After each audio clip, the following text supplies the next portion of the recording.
Aquí no podemos, a ver, quiero hablar de qué sería lo ideal acá, ¿verdad? Porque remediar malas decisiones con media buenas decisiones no es la salida. Definitivamente tiene que haber un ente rector en las políticas para la protección y la garantía de los derechos de las mujeres. Y el hecho de debilitar ISDEMU es un error estratégico porque en la medida que protegemos los derechos de las mujeres y también les apoyamos con políticas públicas para su desarrollo integral, estamos apostándole a toda la sociedad en su conjunto.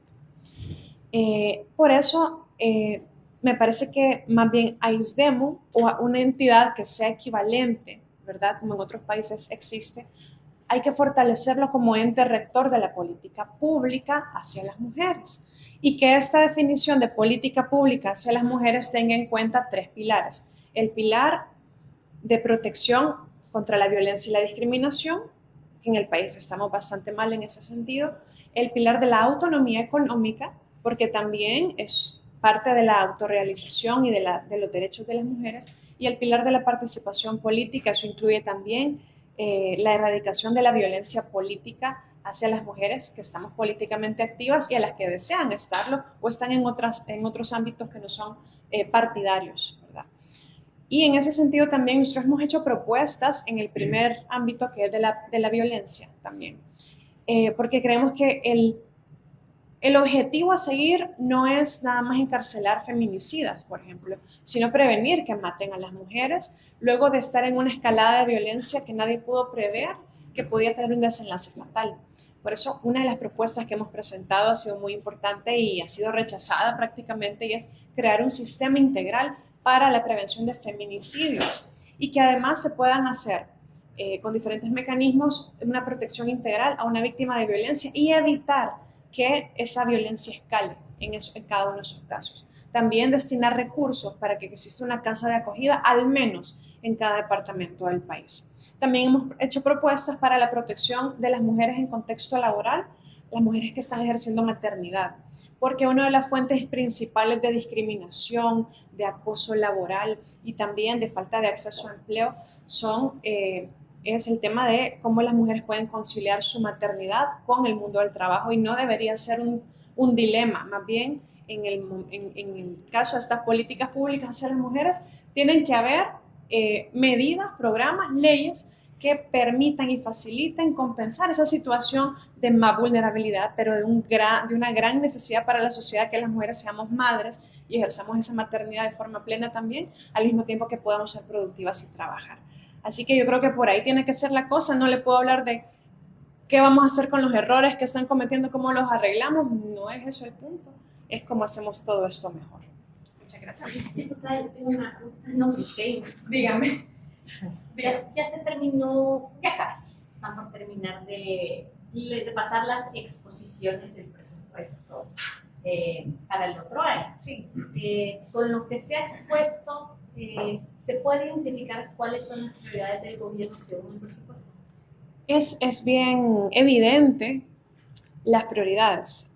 Hay que verlo desde el punto de vista de política pública y hay que verlo desde el punto de vista de cómo el presupuesto, que son 9.000 millones de dólares que se le van a inyectar a la economía del país el próximo año, yo creo que ninguna o poquísimas empresas van a tener la capacidad, entidades privadas, de inyectarle en el año 2025 9.000 millones de dólares a nuestra economía.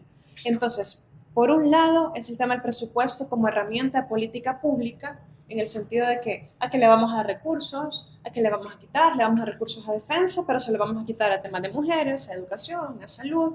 Y por otro lado es cómo voy a usar ese dinero para ser un agente económico más y usarlo para generar una potenciación de la economía nacional.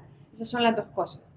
Cuando en un país la prioridad, no hay un plan económico, no hay política pública que sea difundida a la población.